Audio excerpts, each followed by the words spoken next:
Hello children, praise the lord. Welcome to kids story time. పిల్లలు, ఈరోజు kids story టైంకి మీరు అందరు రెడీగా ఉన్నారు కదా? Okay, let's start. పిల్లలు, ఒక ఊర్లో ఒక అంకుల్ ఉన్నాడు. ఆ అంకుల్ పేరు సేత్. ఆ అంకుల్కి 2 కొడుకులు ఉన్నారు. ఈ 2 అన్నలు ఒకరోజు చాలా బిజీగా కొట్లాడుకుంటా ఉన్నారు. ఏంటబ్బా వీళ్ళు దేని గురించి కొట్లాడుకుంటున్నారా అని ఆలోచిస్తే వీళ్ళు ఎందుకు కొట్లాడుకుంటున్నారో తెలుసా? ఈ ఇల్లు నాది, ఈ ఇల్లు నాకే చెందింది అని పెద్దన్నయ్య అంటే, లేదు లేదు నాకు కూడా చెందింది, ఇది నాకే కావాలి అని ఇద్దరు కూడా వారికున్న ఒక చిన్న ఇంటి కోసం వాళ్ళిద్దరూ కూడా కొట్లాడుకుంటున్నారు. అయితే పిల్లలు, వీరిద్దరు కొట్లాడుకుంటుంటే వాళ్ళ డాడీ దూరం నుంచి వీళ్ళను గమనిస్తూ ఉన్నాడు. అన్న తమ్ముళ్ళిద్దరూ మాటలతో కొట్లాడుకోవడం, మాటలతో తిట్టుకోవడం అయిపోయింది. ఇప్పుడేమో చేతులతో స్టార్ట్ చేశారు, కొట్టుకుంటున్నారు. ఇంకా కొంచెం సేపు అయితే చంపుకునేటట్టున్నారు. ఇంత తీవ్రంగా కొట్లాడుకుంటా ఉన్నారు పిల్లలు. చాలామంది ఇళ్లలో అన్న చెల్లెళ్ళు, అక్క తమ్ముళ్ళు, అక్క చెల్లెళ్ళు, అన్న తమ్ముళ్ళు చాలామంది ఫైటింగ్ చేసుకుంటూ ఉంటారు, సిబ్లింగ్స్. మీరు కూడా అంతేనా పిల్లలు? రిమోట్ కోసం కొట్లాడతారు, లేకపోతే చికెన్ లెగ్ పీస్ కోసం ఫైట్ చేస్తూ ఉంటారు, మటన్ పీస్ కోసం ఫైట్ చేస్తారు. మరి ఈ చాక్లెట్ నాకే కావాలి అని ఒకళ్ళు, లేదు నాకు కూడా కావాలని ఒకళ్ళు చాక్లెట్ కోసం, బాల్ కోసం, టాయ్స్ కోసం ఫైటింగ్ చేస్తూ ఉంటారు. కొంతమంది ఫుడ్ దగ్గర, ఆడుకునే వస్తువుల కోసమో ఎప్పుడూ గొడవలాడుతూనే ఉంటారు కొన్ని కుటుంబాల్లో. పిల్లలు, మనం ఒకరినొకరు అర్థం చేసుకొని కలిసి ఆడుకోవడం చాలా మంచిది పిల్లలు. ఎప్పుడైనా కొట్లాడుకుంటే ఎవరో ఒకరు నష్టపోతారు. మనల్ని బట్టి మమ్మీ డాడీ వాళ్ళకు కూడా చాలా ఇబ్బంది అవుతుంది. అందుకే కలిసి ఆడుకోవడం, షేర్ చేసుకోవడం చేయాలి. ఓకేనా చిల్డ్రన్? మరి ఈ అన్నలు ఇద్దరు కొట్లాడుకుంటా ఉంటే వాళ్ళ డాడీకి ఏం అర్థం కాలేదు. ఇంకా వాళ్ళు చంపుకునే అంత తీవ్రంగా కొట్లాడుకునేసరికి వాళ్ళ డాడీ పరిగెత్తుకుంటూ వెళ్ళి పక్కపక్కా నవ్వుతా ఉన్నాడు. పిల్లలు, ఏంటి డాడీ అలా నవ్వుతున్నావేంటి అని పిల్లలు ఇద్దరు కొట్లాడుకోవడం మానేసి వాళ్ళ డాడీ దగ్గరికి వెళ్ళి అడుగుతున్నారు. అదేంటి డాడీ అలా నవ్వుతున్నావేంటి అని అడుగుతుంటే అప్పుడు వాళ్ళ డాడీ అన్నాడు, ఒరే ఈ చిన్న ఇంటి కోసం మీరు ఇంతలా కొట్లాడుకుంటున్నారా? అయ్యో మీకు అసలు విషయం తెలీదురా. రేపు పొద్దున్న మీరిద్దరు కూడా నాతో ఒక చోటికి రావాలి. ఆ చోటికి వెళ్ళిన తర్వాత మీకు అక్కడ ఒక విషయాన్ని చెప్తాను. ఆ విషయం నేను చెప్పాలి అని అంటే అక్కడికి వెళ్ళేదాకా మీరిద్దరు అస్సలు ఫైటింగ్ చేసుకోవద్దు, ఓకేనా? జస్ట్ మీకు ఆ విషయం చెప్పేంత వరకు అక్కడ దాకా వెళ్ళిన తర్వాత మీరు ఫైటింగ్ చేశారనుకో మళ్ళీ వెనక్కి తెచ్చేస్తా, కానీ మీకు ఆ విషయం చెప్పను అని వాళ్ళ డాడీ అనేసరికి వీళ్ళిద్దరూ అగ్రీ అయ్యి, ఓకే మన ఇద్దరం ఇప్పుడు కొట్లాడుకోవద్దు, చూద్దాం డాడీ ఏదో ఇంపార్టెంట్ విషయం మనకు చెప్పాలనుకుంటున్నాడంట అని ఇద్దరు కలిసి ఆలోచన చేసుకున్నారు. పిల్లలు, ఎర్లీ మార్నింగ్ అన్నలు ఇద్దరూ లేచి త్వరగా రెడీ అయిపోయారు. ఓకే డాడీ వీఆర్ రెడీ అనగానే వాళ్ళ డాడీ వాళ్ళిద్దరిని తీసుకొని బస్ స్టాప్కి వెళ్ళి బస్సులో కూర్చోబెట్టి చాలా దూరం తీసుకెళ్ళాడు. పిల్లలు, ఆల్మోస్ట్ 10 అవర్స్ జర్నీ చేసి అంత దూరం వెళ్ళిన తర్వాత అప్పుడు వాళ్ళు దిగి అప్పటికే చాలా టైర్డ్ అయిపోయారు. అన్న వాళ్ళు ఇద్దరు అలసిపోయారు. అంకుల్ కూడా, సేత్ అంకుల్ కూడా అలసిపోయాడు. అంకుల్ వాళ్ళిద్దరిని ఒక చోటికి తీసుకెళ్ళాడు. ఆ చోట ఒక పెద్ద బిల్డింగ్ ఉంది పిల్లలు, చాలా పెద్దగా ఉంది. అంతేకాదు అది ఊరు అవతల ఉంది. దాంట్లో చాలా పీజియన్స్ ఉంటాయి కదా, అవి గూళ్ళు కట్టుకున్నాయి, అంటే నెస్ట్లు కట్టుకున్నాయి. అక్కడ చాలా పీజియన్స్ కనబడతా ఉన్నాయి. ఆ ఇంట్లో ఎవ్వరు లేరు పిల్లలు. అప్పుడు అక్కడికి వెళ్ళి వాళ్ళ డాడీ అన్నాడు, అరే ఇదేరా మన ఇల్లు, నేను మా అన్నయ్యతో ఈ ఇంటి కోసం చాలా ఫైటింగ్ చేశానురా అని చెప్పి ఏడవడం ప్రారంభించాడు. పిల్లలు, అన్న వాళ్ళు ఇద్దరికి అర్థం కావట్లేదు.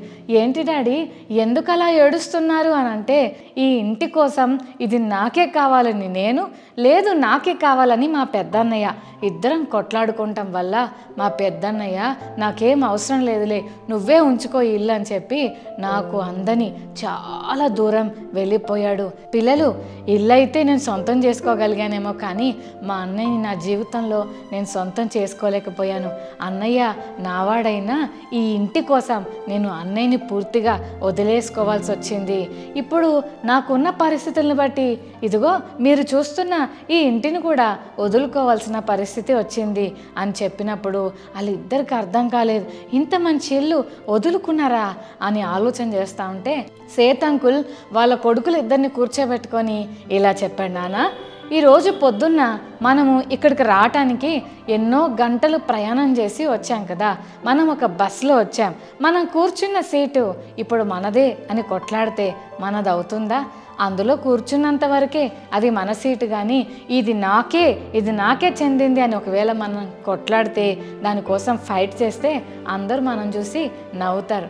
ఆ బస్సులో కూర్చున్నంత వరకే అది మనది.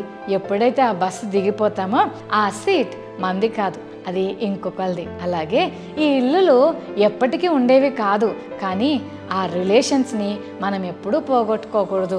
ఇంటి కోసం మనం అన్న తమ్ముళ్ళ మధ్యలో ఉన్న ప్రేమను గనుక మనం తెంపుకోవాలని అనుకుంటే మనకంటే తెలివి తక్కువ వాళ్ళు ఇంకెవరు ఉండరురా.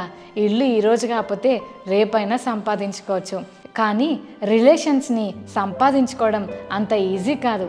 అందుకని ఈ రోజు నుంచి మీరిద్దరూ కొట్లాడుకోవడం ఆపేసి ఇద్దరు ప్రేమగా ఉండండి అని డాడీ వాళ్ళిద్దరు అన్నతమ్ముళ్ళకి చెప్పారు. వెంటనే అన్నలు ఇద్దరు కూడా చాలా బాధపడుతూ, అయ్యో సారీ డాడీ, నేను నిజంగా తెలివి తక్కువ పని చేశాం, అనవసరంగా చిన్నదాని కొరకు ఇంత ఫైట్ చేశామా, కానీ ఇది టెంపరీ అని మేము ఉన్నంత వరకే, ఆ తర్వాత అది ఇంకొకరిది అవుతుందని ఈరోజు చెప్పారు డాడీ. ఇక నుంచి మేమిద్దరం ప్రేమగా ఉంటాం డాడీ, థ్యాంక్ యూ డాడీ అని వాళ్ళిద్దరూ కూడా ఆ రోజు నుంచి ఒకరినొకరు క్షమించుకొని ప్రేమగా ఉండటం మొదలుపెట్టారు. నిజమే కదా పిల్లలు, ఈ లోకంలో మనకు కనిపించేవి ఏవి కూడా శాశ్వతం కాదు, అన్నీ ఎప్పటికీ ఉండవు. ప్రతి ఒక్కరం ఏదో ఒక రోజు ఈ లోకాన్ని విడిచిపెట్టాలి. మనం వదిలిపెట్టేటప్పుడు మనం ఏమేమైతే సంపాదించుకున్నామో వాటిని అన్నిటినీ కూడా వదిలిపెట్టే వెళ్ళిపోవాలి కదా. బైబిల్ గ్రంథంలో ఒక అంకుల్ ఉన్నాడు. ఆయన చాలా రిచ్ పిల్లలు, ఎన్ని డబ్బులో ఆయన దగ్గర ఉండేవి. ఆయన దగ్గర చాలామంది పని వాళ్ళు ఉండేవాళ్ళు, చాలా రిచ్ పర్సన్. అయితే ఆయన ఇంటి గేటు దగ్గరే ఇంకొక అన్న ఉండేవాడు. ఆయన పేరు లాజర్. ఆయన చాలా పేద స్థితిలో ఉండేవాడు. ఆయన ఒళ్ళన్నీ కురుపులు ఉన్నాయి, చాలా స్మెల్ వస్తూ చాలా భయంకరమైన రోగంతో బాధపడుతుంటే ఆ అన్న దగ్గరకు కుక్కలు వచ్చి అన్న కురుపులు నాకుతుండేవి. అంత భయంకరమైన పరిస్థితిలో లాజర్ అన్న ఉన్నాడు. కానీ ధనవంతుడైతే తన డబ్బును బట్టి, తిండిని బట్టి, బంగారం బట్టి ఇదంతా నాదే, నేను సంపాదించిన ఆస్తి అని ఎంజాయ్ చేస్తూ బతికేస్తా ఉన్నాడు. పిల్లలు, ఇందాకే మనం నేర్చుకున్నాం ఏది శాశ్వతం కాదు అని కదా పిల్లలు. ధనవంతుడైన అంకుల్కి ఎంతమంది యేసయ్య గురించి చెప్పినా అస్సలు కేర్ చేయలేదు. డబ్బును చూసుకొని బాగా మురిసిపోయాడు. కానీ చిన్నవాడైనా పేదవాడైన లాజర్ అన్న మాత్రం యేసయ్యకు తన హృదయాన్ని ఇచ్చాడు. యేసయ్య కొరకు జీవించాలని తీర్మానం చేసుకున్నాడు. అయితే ఒక రోజు వచ్చింది. ఆ రోజు ధనవంతుడు చనిపోయాడు, లాజర్ కూడా చనిపోయాడు పిల్లలు. అయితే ఏం జరిగిందో తెలుసా పిల్లలు? ధనవంతుడేమో భయంకరమైన పాతాళంలోనికి అతన్ని తీసుకువెళ్ళారు. లాజర్ అన్నను మాత్రం దేవదూతలు పరదైసులోకి తీసుకువెళ్ళాడు. అక్కడ అబ్రామ్ తాతయ్య ఉన్నాడు. అబ్రామ్ తాతయ్య వెల్కమ్ చెప్పి తన దగ్గర కూర్చోబెట్టుకున్నాడు లాజర్ అన్నను. ఆ పరదైసులో ఎంత కంఫర్ట్, ఎంత ప్రేమ ఉందో, ఎంత నెమ్మదిగా ఉందో. కానీ పాతాళంలో భయంకరమైన మంటలు, అయ్యో కేకలు, అరుపులు భయంకరంగా ఉన్నాయి. అప్పుడు ధనవంతుడు చాలా ఏడుస్తున్నాడు. అయ్యో నేను ఎందుకు ఇక్కడికి వచ్చాను? నిజమే కదా, ఎన్నోసార్లు నాకు ఎంతోమంది జీసస్ గురించి చెప్తే నేను అస్సలు వినలేదు. నాకు డబ్బు ఉంది కదా, ఇంకా నాకు ఏం అవసరం అని అనుకున్నాను. కానీ నేను నమ్ముకున్న డబ్బు, నేను కలిగి ఉన్న పని మనుషులు, నేను సంపాదించిన ఆస్తి, నేను అనుభవించిన సుఖం ఈరోజు నాకు లేకుండా పోయింది. ఏంటి నేను ఇంత కష్టపడుతున్నాను, అయ్యో అని కేకలేస్తూ ఏడుస్తూ ఉన్నాడు.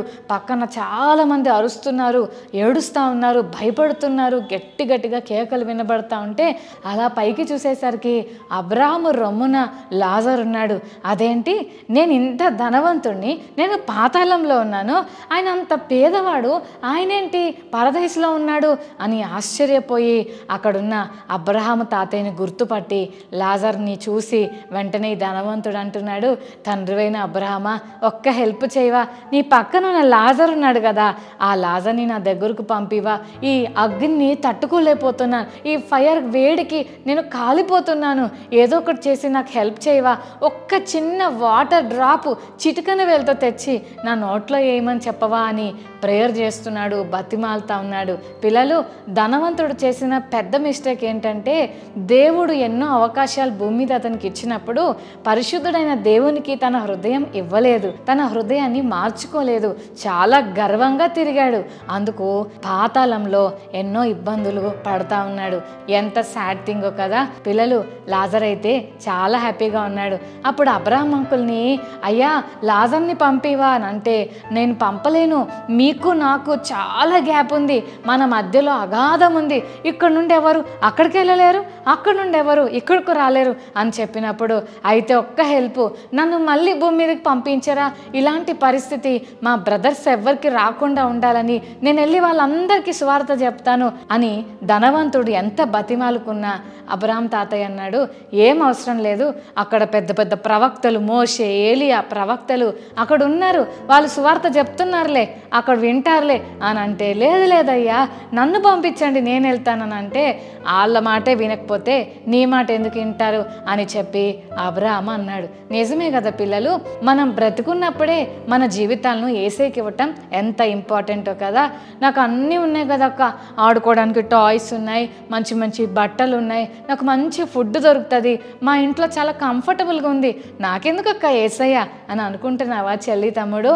ఈ లోకంలో నువ్వు ఏది అనుభవిస్తున్నా అదంతా టెంపరీయే. పర్మనెంట్ సంతోషం ఈ లోకంలో ఎక్కడా లేదు. యేసయ్యని కలిగి ఉన్న వారే నిజమైన సంతోషాన్ని అనుభవించగలరు. ఇందాక ఇద్దరు అన్నయ్యల గురించి మనం చూసాం కదా, ఆ బస్సులో ఉన్న సీట్ ఎంతవరకు టెంపరీయో అలాగే భూమి మీద మనకుండే ప్రతిదీ కూడా టెంపరీయే. కానీ ఎప్పటికీ నిలిచి ఉండేది మనకు కావాలంటే అది ప్రభు అయిన యేసుక్రీస్తు ద్వారానే మనకు కలుగుతుంది. లాజర్ అన్న భూమి మీద పేదవాడైనా గొప్పవాడైన యేసయ్యను తెలుసుకొని ఎప్పటికీ బ్రతికి ఉండే పరలోకాన్ని లాజర్ అన్న చూస్ చేసుకున్నాడు. కానీ ధనవంతుడు ఇదే పర్మనెంట్ అని అనుకొని ఎప్పటికీ ఉండే పరలోకాన్ని వదులుకున్నాడు. దానివల్ల భయంకరమైన పాతాళంలోకి వెళ్ళిపోవాల్సిన పరిస్థితి వచ్చింది. చెల్లి తమ్ముడు, ఈరోజు లెసన్ ద్వారా మనం ఏం నేర్చుకుంటున్నామంటే, భూమి మీద ఉన్నది ఏది కూడా పర్మనెంట్ కాదు. కాబట్టి ఏది పర్మనెంట్ అంటే పరలోకం పర్మనెంట్, యేసయ్య పర్మనెంట్, ఆయన ప్రేమ ఎప్పటికీ నిలిచి ఉంటుంది. దేవుని వాక్యంలో ఉంది, శాశ్వతమైన ప్రేమతో నేను నిన్ను ప్రేమిస్తున్నానని. ఆయన ప్రేమ ఎటర్నల్గా ఉంటుంది. యేసయ్య ప్రేమ, ఆ గొప్ప ప్రేమను మనం కలిగి ఉండాలి. అంతేకాదు గొప్ప రాజ్యమైన యేసయ్య రాజ్యంలో మనందరం ఉండాలని ఆయనను వేడుకోవాలి. మరి ఇంకెందుకు ఆలస్యం? ఈరోజు నుండి లోక సంబంధమైన వాటి కోసం కొట్లాడుకోవడం మానేసి పరలోక సంబంధమైన వాటిని సొంతం చేసుకునేవారుగా మనం ఉండాలని యేసయ్య ఆశపడుతున్నాడు. మరి యేసయ్యని అడుగుదామా? యేసయ్య నాకు కూడా పరలోక రాజ్యం కావాలి అని ప్రతి ఒక్కరం ప్రభువుని అడుగుదాం. రైట్, కళ్ళు మూసుకోండి, ప్రార్థన చేసుకుందాం. ప్రేమగల తండ్రి, మీకు వందనాలు. ఈరోజు మీరు మాతో మాట్లాడిన మాటలకే స్తోత్రాలు. సేత్ అంకుల్ వాళ్ళ ఇద్దరు కొడుకులు లోకంలో ఉన్న టెంపరీ వాటి కొరకు పొట్లాడుతూ ఉన్నారు. కానీ అది టెంపరీ అని అంకుల్ వాళ్ళ పిల్లలకు చెప్పాడు ప్రభువా. నిజమే, ఈరోజు ధనవంతుడు లాజరు ద్వారా కూడా మాతో మీరు మాట్లాడిన మాటలకే వందనాలు. డబ్బే శాశ్వతం అనుకొని ధనవంతుడు నీ మాటలను నిర్లక్ష్య పెట్టాడు. కానీ పేదవాడైనా తన పరిస్థితి ఏమాత్రం బాగులేకపోయినా లాజర్ అన్న తన హృదయాన్ని నీకు ఇచ్చి పరలోకంలో గొప్ప ఆనందాన్ని అనుభవిస్తున్నాడు. ప్రభా, మా జీవితాల్లో కూడా ఈ లోక సంబంధమైన టెంపరీ సంతోషాలకు మేము పరుగులెత్తకుండా నిత్యము నిలిచిపోయే నీ ప్రేమ కొరకు, నీ రాజ్యం కొరకు, నీ సన్నిధి కొరకు ఎదురు చూసే కృప ఈ కిడ్స్ స్టోరీ టైం చూస్తున్న ప్రతి బిడ్డకు దయచేయమని యేసు నామమున వేడుకొని ప్రార్థిస్తున్నాం తండ్రి. ఆమేన్, ఆమేన్. ఓకే చిల్డ్రన్, ఈరోజు మెమరీ వర్స్ నేర్చుకుందామా? యోహాను 3:36. కుమారుని యందు విశ్వాసం ఉంచువాడే నిత్య జీవము గలవాడు. మరొకసారి నేర్చుకుందామా? యోహాను 3:36. కుమారుని యందు విశ్వాసం ఉంచువాడే నిత్య జీవము గలవాడు. యోహాను 3:36. John 3:36. Okay children, God bless you. Bye.